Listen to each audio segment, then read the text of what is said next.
好，欢迎收看云回电影。本期介绍的影片是《训练日》。惠特是一名刚转到缉毒部门的警察，今天需要跟着警官阿朗索上街办案，作为实战考核。通过后，他才能正式上岗。缉毒警察前途不错，惠特想好好表现一把，争取转正。路上，作为职场前辈的阿朗索巴拉巴拉了一大堆注意事项。惠特当即表示：“你让干啥我干啥。”阿朗索很满意，孺子可教也。先办了个小案子，没收了一袋大麻。阿朗索讲起了自己的黑暗哲学。优秀的缉毒警察一定得了解毒品，然后一脸坏笑，逼迫惠特吸大麻。惠特有言在先，无奈从之，为了这份工作拼了。殊不知这是阿朗索的一个圈套。在浑浑噩噩中，惠特被阿朗索带到了一个大毒枭家里。大毒枭是阿朗索的线人，他这是联络感情来了。惠特亲眼所见，他们两个有说有笑，关系不一般。离开后，在路上，惠特看到有2个流氓非礼女学生，正义感爆棚，勇敢冲上去制服了他们，并捡了受害人的钱包，准备找机会归还。阿朗索把他们揍了一顿就放了。惠特第一次对这种执法方式产生了怀疑，难道不应该是把坏人送进监狱主持正义，怎么就放了？阿朗索对此嗤之以鼻。我们缉毒组办的是大案要案，讲究的是以毒攻毒，放长线钓大鱼，哪有闲工夫理睬这种小角色？小伙子，你是不是理想主义的幼稚病犯了？不过他还是对惠特的正直行为表示了赞赏。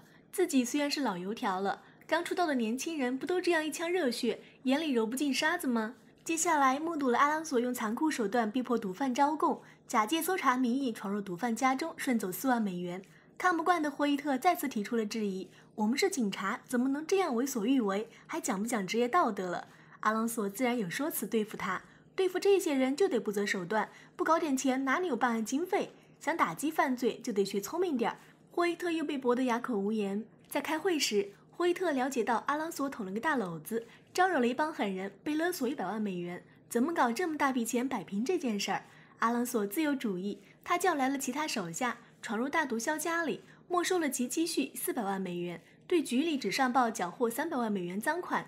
这波黑吃黑操作，惠特是大开眼界。自己的上司原来是个腐败警官，难怪一身匪气。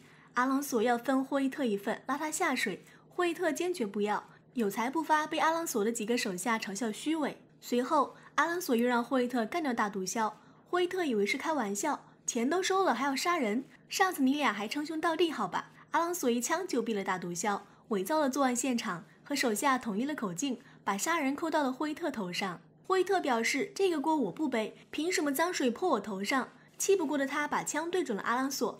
阿朗索淡定自若，别忘了你今天吸了大麻，尿检会出现什么结果？不配合我们你也没啥好下场。惠特再次选择了妥协，不过阿朗索已经起了杀心，他把惠特骗到一个黑帮窝点，付了钱让他们干掉惠特。黑帮要动手时，搜出了惠特身上的钱包，老大一看，这不是表妹的钱包吗？打电话证实惠特救过表妹后，放了他一马。